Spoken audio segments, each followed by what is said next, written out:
Solo runs, my favorite thing. Hey everyone, it's Paranormal Hot Topics. This is honestly probably the best way to start your weeks here with your paranormal. We got a hot topic for you to get your brain moving around about some kind of crazy hot topic. Today, we're talking about solo runs. So, the way that we I wouldn't say that we created it, but this is the way that it was introduced to me. We were brainstorming some ways to carve up Farnham Manor. So this was back in my college group. It was the first investigation where I became the leader of that group. The founder of the group, Eugene, he graduated and he left me the group, and I was working with him actively throughout the last semester, but this was the first investigation. So we're carving it up, and what I mean by that is we're getting the itinerary ready. This is where we're going to do the protection prayer. This is, where Team Alpha is going to be, where Team Charlie is going to be, spread apart. And I said, this would literally be crazy if we had everyone in the carriage house, and one by one, if they wanted to, they can do solo runs. And if they didn't want to do a solo run, they can do a duo run. So what we did was we sent out emails in advance. I met with them. Hey, would you consider doing a solo run? Would you consider doing a duo run? And I took all their responses and incorporated it. And after all the investigating, after stirring everything up, I walked into the Farnham Manor by myself with a IR video camera, and it was insane. I never experienced anything like it, where you're ghost hunting, you're stirring everything up, all the energy, all the everything, and then your entire team, all 9 other people, are somewhere else, and you walk into the entire place by yourself. Hey, if there's anyone here, I'm here by myself. You get the nervous jitters. When you're not investigating, you have that courage. I love this. Hey, I'm gonna do a solo run this time. Nothing can hurt me. But when you're in there, it's like the what if factors of something just standing in the corner looking at you. Of course, that never happens. But that's just running through the back of your mind. And then what do you do, right? So I go through the entire place. I don't want to go through the entire place, but I go. So I move through Farnham Manor to home base, which is in the kitchen area. And I'm like, I don't know what to do, but I'm gonna circle back and I'm just gonna try and go through the whole place. I wanted to get everywhere with my video camera, the entire place. And I think I went through it twice, in this creepy doll room, going up the stairs. I think walking up the stairs, something pulled my backpack, and I go, okay, something just pulled my backpack, and just like a little I was like, there's nothing in my backpack that would just shift weight. I literally felt the tug of the thing. I'm just gonna ignore that. Obviously at the time I should have just said, hey, was that you? But was that you pulling the backpack? Can you do it again? Not from my first solo run. And I ended up just sitting, after going through the whole place, sitting in the parlor area, asking for something to come over, sit next to me, have a conversation with me.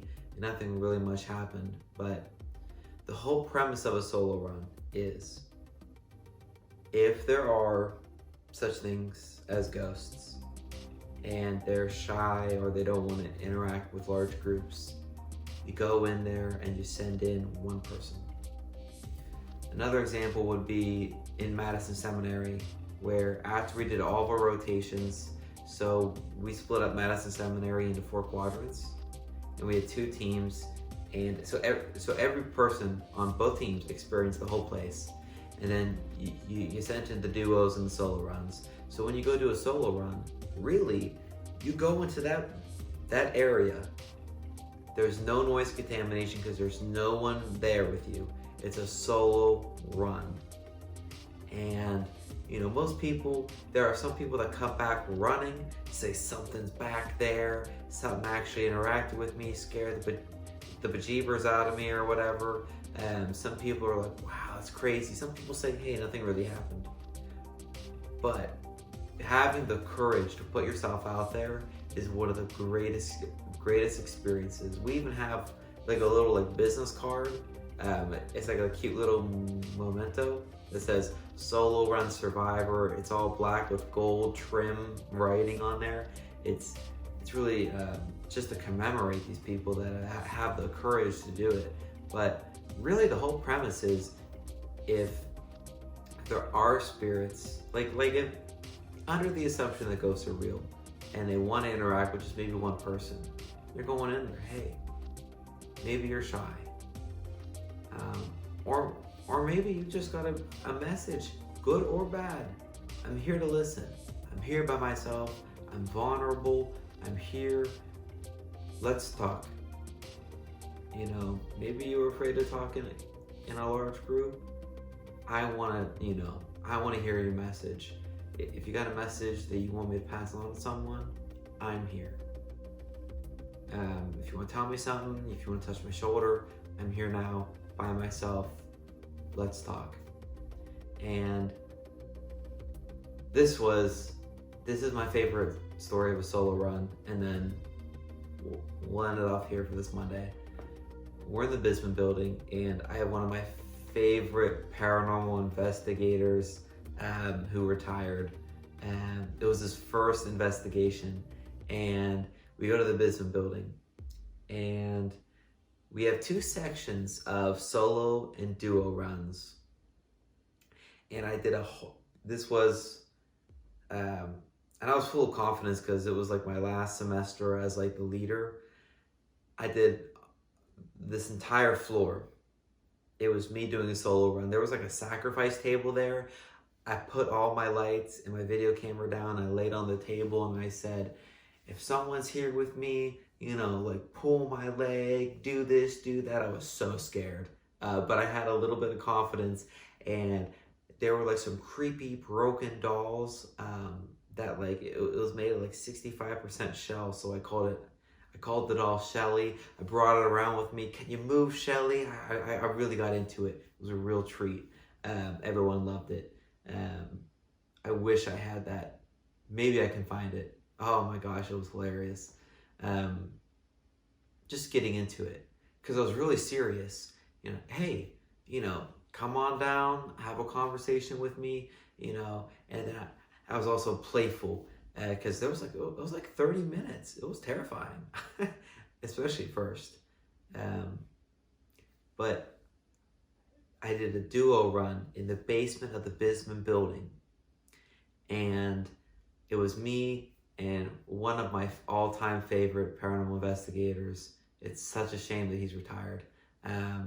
Hopefully he comes back to it if he's still passionate about it in one way or another. So we're in the Bisman building basement, and I said, hey, out of curiosity, like, has anything really been happening? He's like, a few things here or there. I said, yeah, but like, anything super concrete? He goes, no, not really. I said, okay, check this out. We're gonna go in this crazy backroom area. We're gonna stir some things. Well, let's stir some things up. We're gonna ask a few questions, and then I'm gonna leave. So we get in there, we ask some questions. I go, check this out. Would you consider doing a solo run?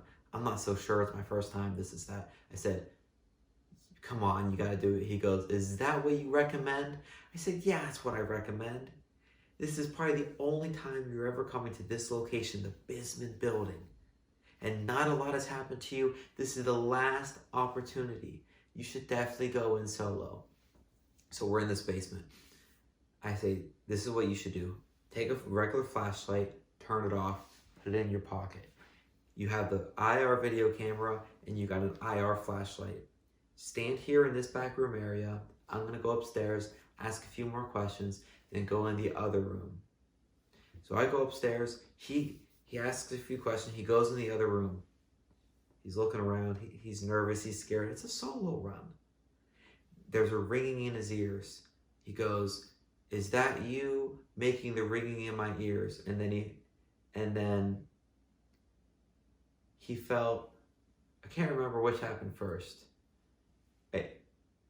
I think he felt a tug on his ear, and he goes, was that you? And then the camera, so our video cameras have 3 bars, 2 bars, 1 bar, no bars, which means like you got like 10 minutes left. It had 1 bar, nothing was wrong with it, it just turns off. And he starts freaking out because there's ringing in his ears. He felt his ear got tugged, and the camera turns off with like 30 minutes left of battery. So he's freaking out. He like searches in his pocket, gets his other flashlight out, comes scooting up. I'm like, dude, you got like another 15 minutes down there. Is everything okay? Like, I was concerned that he got bored. He's like, no, man, this is what happened. It was crazy. I said, check this out. That's exactly what you need on a paranormal investigation. Maybe when not a lot of things are happening, that you have some people that have the courage to do these solo runs, to go make things happen, communicate with these spirits one-on-one. Get something crazy, because then that gets everyone pumped up. Man, I was hearing some footsteps up in the attic, but did you hear that the one investigator got his ear tugged in the basement? He had the courage to do a solo run, and then his camera turned off. Man, with like almost full, like with enough battery in there. Man, I wouldn't be doing that. There's something in this place. Gets everyone excited. This, that. That's what you want. You never want, as a leader, you never want a dud investigation. You rent out this place for $500. People are driving an hour to get here, an hour back. People have put money into a minimum investigation fee. This might be their first time, investigating. They want to have a good time. So, solo runs. It's almost going to bring a tear to my eye. I love them so much. And I'm so proud to say we've done 11 investigations with Your Paranormal. And I've done 11 solo runs. I'm not sure if I could show all 11, because there was a place where we can't even say that we've been to. Therefore, I could just talk about it. And I definitely will on like a Storytime Sunday. But hey, I wanted to come to you Monday to start off your week. First off, get you thinking, hey, if you're a team that's actively investigating, are you making time for solo runs? It's pretty important. Or if you're starting a group, how can you incorporate solo runs? Or do you think that solo runs are even worth it? Do you think that under the assumption that ghosts are real and spirits do want to communicate, maybe they want to communicate more one-on-one? Have you ever thought about that? Our college group did so many investigations, so many, without incorporating a solo run aspect of it. Or maybe even duo runs. If your members feel more comfortable just doing 2 people, and maybe the spirits feel more comfortable talking with 2 people. You never know.